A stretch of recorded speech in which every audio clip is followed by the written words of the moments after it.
Hi guys, welcome back to Code Made Easy with me, Komatsaram Peculiar. In today's session, we're going to be discussing the 3 repetition control structures in C++.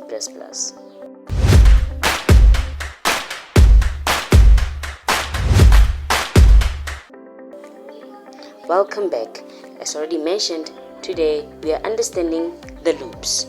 We'll talk through each of the 3 loops while coding, showing you how they can all do the same thing. Then we'll discuss some scenarios where one loop might be more suitable than the other. But firstly, let's briefly introduce the 3 types of loops. We've got the for loop, while loop, and the do while loop. And we'll do so with a simple example, printing numbers from 1 to 5 using each loop. We will start with the for loop, printing numbers 1 to 5. By now we know that the loop must have the starting point, the condition, and the incrementer or the decrementer. So I'll clear off what we have on our online compiler.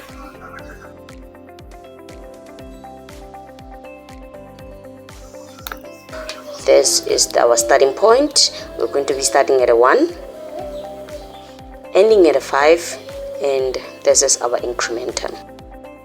Now the benefits of using a loop is that it's a repetition control structures, so there's no need for us to see out 5 number of times. See out 1 to display your 1, see out the number 2 to display 2, and so on until our last output.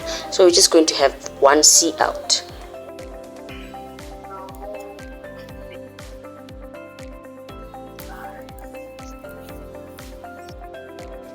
And we'll put an end line to ensure that we have our output vertically displayed. And there we have our numbers 1 to 5. Let's do the very same thing but using a while loop. So this is how you'd have your while loop.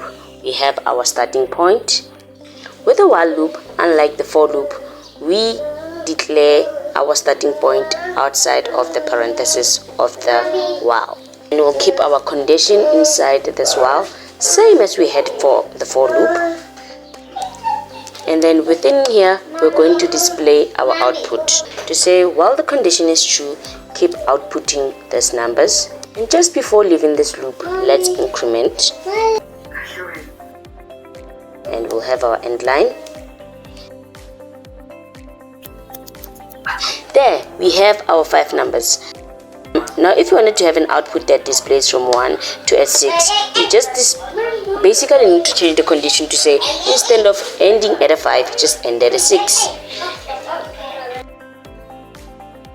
And there we have it. We have our list from 1 to a 6. Or maybe if you didn't want to start, remember we have a starter.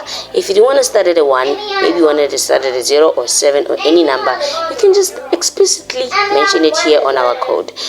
There we have it. Our code as we intended. Now we're going to move on to the do while loop, and we're going to do the very same thing.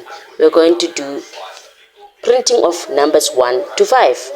Similarly, with the do while loop, the starter is declared out of the do while loop. And then this is the structure of how you'd keep your do while loop, the body, and then you'll output within this parenthesis. And just before leaving the looping, you increment to say keep adding on with a 1.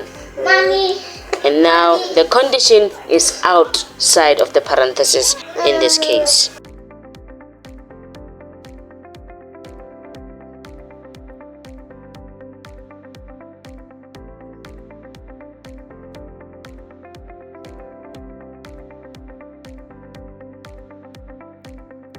Let's output to see our numbers 1 to 5.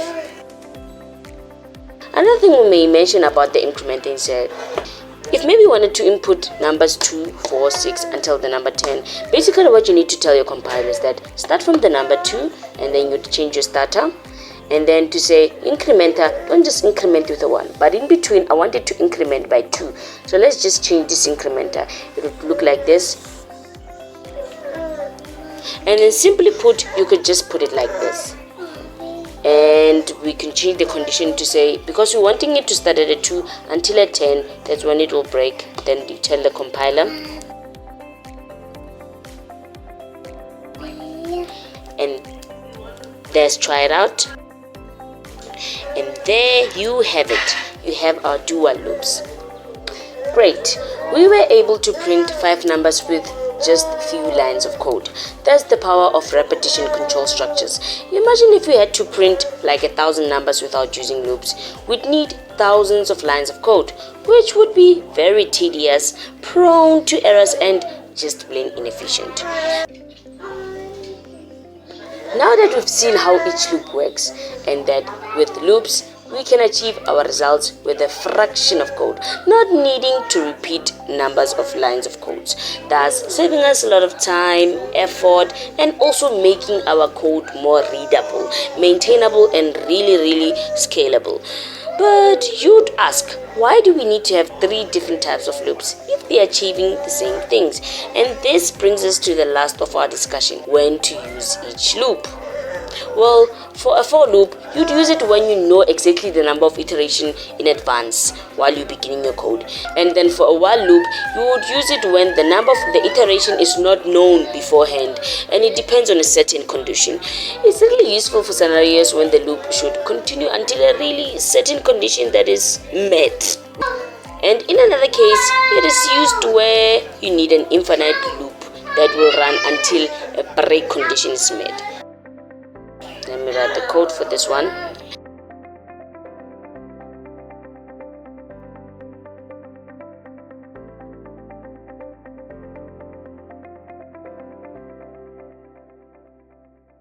And it will keep running for as long as this is true. I've written a simple pseudocode just for explanation purposes. And then for a do while loop, you'd use this when you need the loop to execute at least one time, regardless of the condition. This is really useful for scenarios where you want to ensure that the loop body runs at least once before condition checking. That might have sounded gibberish to you. Let's do some code example to explain basically what I've been saying. And we are going to start with the for loop. Let's clear off what we have on our compilers. And we're going to start off with the for loop. I've already mentioned that for a for loop, you'd use a for loop if you've already known you already know your starting point, your ending point, and the condition. Remember that C++ is a structural programming language. What I mean by this is that the third line will not run if the second line there's an error in it. Let me use an example of an array. Let's build a loop that iterates over an array and needs to display these values in an array. So let's declare our array with 5 numbers, the numbers 1 to 5. And because we're working on array, we're obviously going to start at the first element, which is index 0. And our array has 5 elements, so we know the ending point.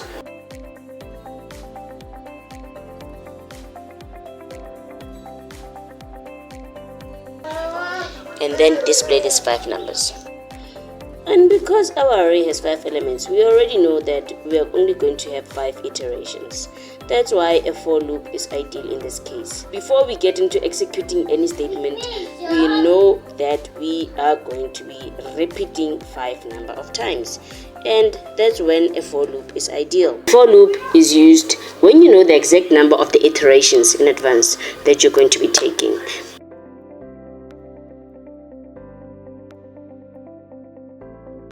And now we're going to move on to the do while loop. And I've already mentioned that the do while loop, you usually use it when you need for your loop to execute at least once, regardless of whatever condition you will get. So write the structure for a do while loop. And we can say string input. We can prompt the user to enter an input. We can prompt the user to enter any number less than 10.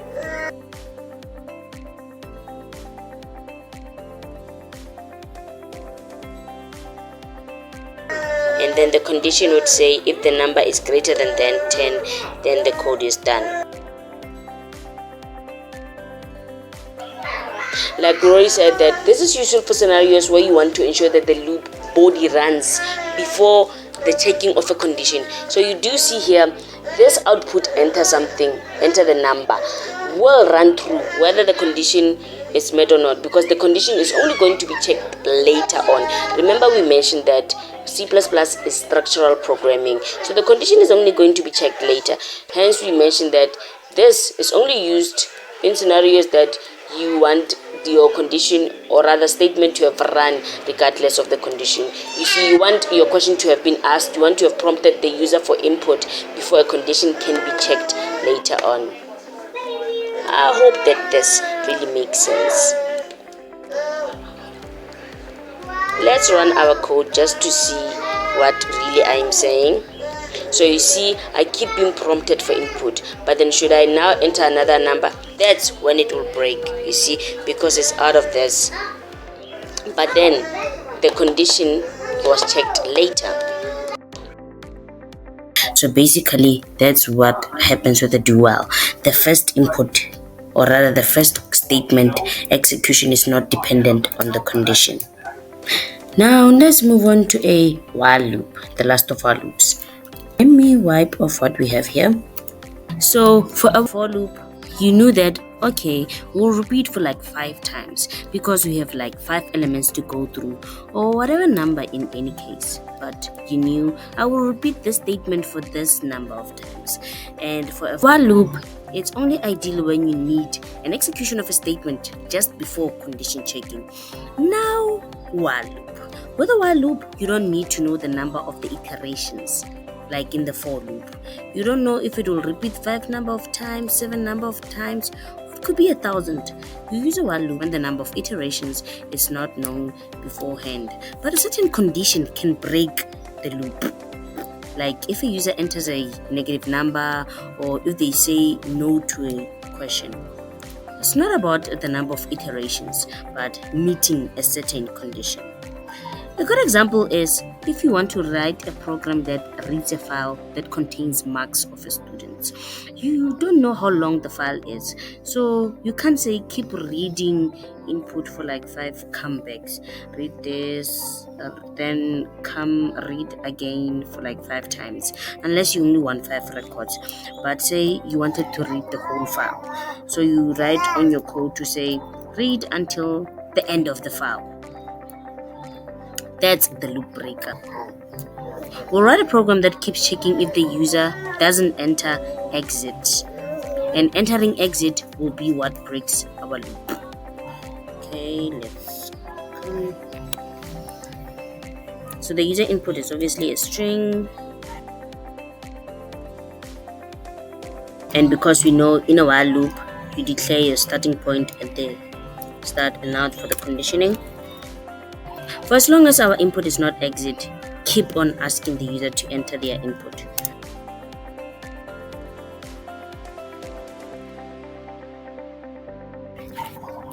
Keep prompting user to enter something, but just not an exit.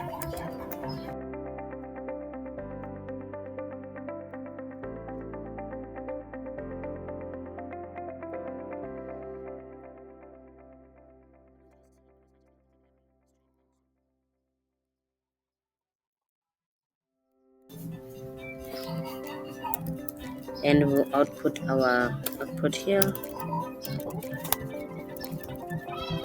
So basically what is going to happen is the user will keep being prompted of entering something. But should the user now enter and exit, that will be our loop breaker. Let's try it right at school.